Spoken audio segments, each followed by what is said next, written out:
Hey guys, so I'm just making this video because I want to give you guys a few tips and tricks on how to be a professional Call of Duty player.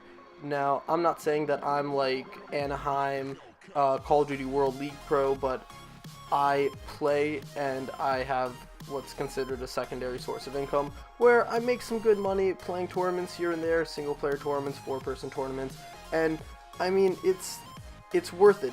If you're good, it's worth practicing and trying to get good at it. Now, I'm not going to give you the obvious tips like, oh, you need to practice, you need to be patient, this and that. Yeah, that's a given, of course. The serious tips that I'm going to give you guys for becoming a professional Call of Duty gamer is all I'm giving today is team-based advice. And that's basically what are you guys gonna do when you're in Search and Destroy. Search and Destroy is definitely the #1 team building game where most teams start out. Like, what are your roles? What do you do? How do you actually play as a pro team? And if you're playing as a 4-person team, which is standard, then you have 4 basic roles. And the roles are the AR, support, slayer, and objective. Now I'm going to start with objective. The objective is basically the guy who, you can incorporate this into so many different game modes, but I'm just going to talk about this for Search and Destroy. The objective guy, he takes the bomb. He plants the bomb. He's the one who survives and who is protected. He is basically also the person in uplink who takes the ball. He is the person in capture the flag who takes the flag. Now, the reason that he does all of that, and you might be saying, oh, well, I'm better than my other teammate in one of those things. Well, then you change that role.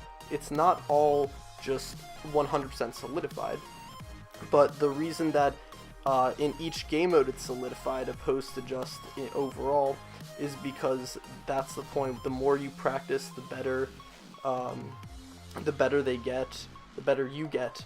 So you definitely want to solidify certain roles like that.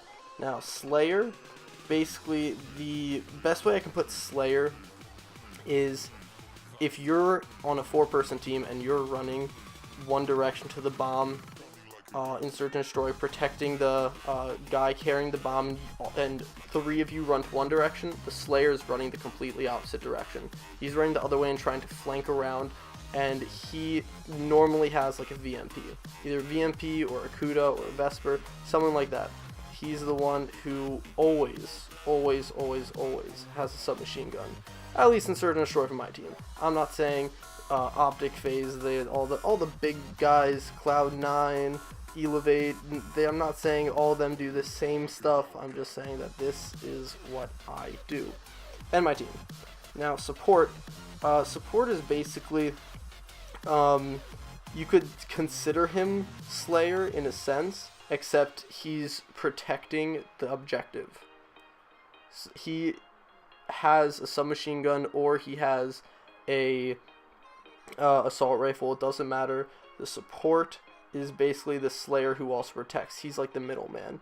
And then there's the AR. He's the guy who, if you have a good sniper on your team, he is your sniper. Or he has an M8 or a KN or an ICR, something like that, and he stays back, he lays low. He's the guy who normally has the least amount of deaths on the team, and it's definitely, in my opinion, the easiest role, but that might just be because long range is my specialty, so I just assume that. Ironically, this is a sniping clip. I don't have many of these, but yeah, I don't actually snipe. I use the M8 strictly in competition. But either way, guys, if you guys want to know more about how to start making money playing Call of Duty, just start a career, I guess, in Call of Duty and start making money online, just let me know, comment, I'll answer all your questions. Maybe I'll make more of these in the future, but we'll see. I mean, there's plenty more to know about this.